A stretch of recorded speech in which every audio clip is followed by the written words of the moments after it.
Hoje é dia de festa, dia de comemorar, pois Lula sofreu uma derrota histórica ao ter seu indicado ao STF, Jorge Messias, rejeitado pelo Senado. Pode comemorar, pois se Lula está triste, nós estamos felizes. Esta é a Visão Libertária, sua fonte de informações descentralizadas e distribuídas. Ajude a propagar as ideias de liberdade. Deixe o seu like e compartilhe com seus amigos. Um artigo seu pode virar vídeo aqui também, sabia? Este artigo foi sugerido por Dino é Gordo porque come as pautas, escrito por Presto, revisado e narrado por Gordinho Caipira. O dia 29 de abril de 2026 foi um dia histórico para a política brasileira e, diga-se de passagem, uma vitória para todas as pessoas de bem do Brasil. Em uma decisão que pegou boa parte, até mesmo dos mais otimistas, de surpresa, o Senado rejeitou o nome de Jorge Messias para uma vaga no Supremo Tribunal Federal, impondo uma derrota significativa ao governo de Luiz Inácio Lula da Silva. E você não está sonhando, meu amigo, foi isso mesmo que aconteceu. O Senado rejeitou um indicado ao STF, algo que, convenhamos, parecia praticamente impossível dentro da política brasileira, com toda a sua podridão de conchavos e acordos. Para se ter uma ideia da raridade do evento, a última vez que um nome foi barrado para a Suprema Corte foi no ano de 1894, ainda no governo de Floriano Peixoto. Ou seja, Lula e Messias são tão ridículos que conseguiram um feito impressionante: quebraram uma sequência histórica de mais de 132 anos. Você pode até não gostar do Senado, pode criticar, e com razão, boa parte dos seus integrantes, pode desconfiar das articulações que ocorrem nos bastidores. Tudo isso é perfeitamente compreensível, mas uma coisa é fato: um presidente da República indicou um nome ao STF e foi derrotado. Isso no Brasil é para glorificar de pé, mas vamos com calma, porque essa história tem mais camadas do que parece à primeira vista. Pois bem, antes da votação, o governo fez algo que governos raramente fazem: trabalhou, ou, se você preferir um termo mais verdadeiro, negociou, e negociou pesado. Segundo informações, o governo liberou cerca de 12 bilhões de reais em emendas parlamentares às vésperas da sabatina de Messias. Sim, bilhões, com B de Messias. A ideia, ao que tudo indica, era garantir a aprovação tranquila do nome indicado. Afinal, essa é uma prática já bastante conhecida na política nacional. O executivo articula, libera recursos, constrói base e, no final, colhe os votos necessários.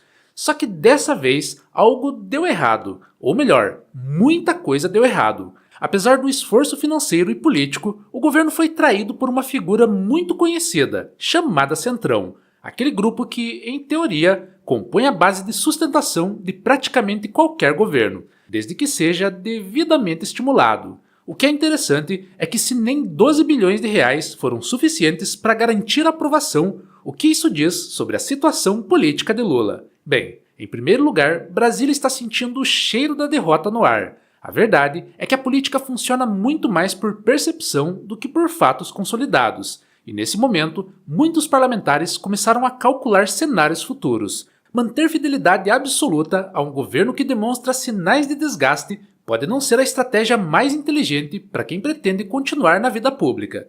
Dito de outra forma, se há uma chance real de mudança de poder em 2026, faz pouco sentido apostar todas as fichas em um presidente enfraquecido. E veja, isso não tem nada a ver com ideologia. É, antes de tudo, uma leitura fria da dinâmica política. Em segundo lugar, e ainda mais importante, há um fator que vem crescendo fortemente nos últimos anos: o despertar político da população brasileira. Com o avanço da informação descentralizada e distribuída, cada vez mais pessoas têm acesso a conteúdos, análises e dados que antes ficavam restritos a poucos veículos ou especialistas. Hoje, qualquer cidadão com um celular na mão consegue acompanhar votações, entender articulações e, principalmente, formar sua própria opinião. E isso mudou completamente o jogo.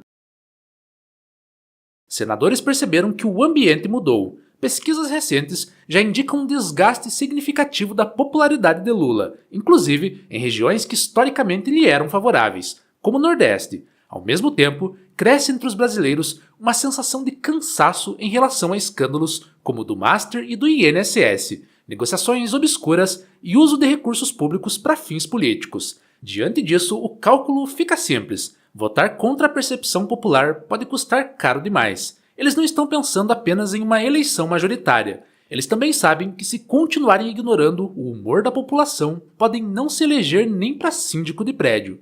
Agora, voltando a falar da derrota histórica em si. Lula e Messias, ao protagonizarem esse momento, acabaram associados a uma derrota que rompe uma tradição centenária. E isso, no mundo político, tem muito peso. Mas chega de ficar fazendo análise técnica. Nesse vídeo também há espaço para emoção. Para muitos brasileiros, a notícia foi recebida como um alívio. Afinal, estamos vindo de uma sequência considerável de notícias ruins nos últimos anos. Desde que Lula chegou ao poder, só vimos aumento de impostos, censura, escândalos de corrupção e aumento de preços. Nesse contexto, uma derrota para o governo acaba sendo vista como uma vitória para a população. A regra é clara: se Lula está triste, nós estamos felizes. É nesse momento que entendemos a importância do Senado. Muita gente tende a focar quase que exclusivamente na eleição presidencial, como se ela fosse o centro absoluto da política. Mas momentos como esse mostram que o Senado possui um poder gigantesco,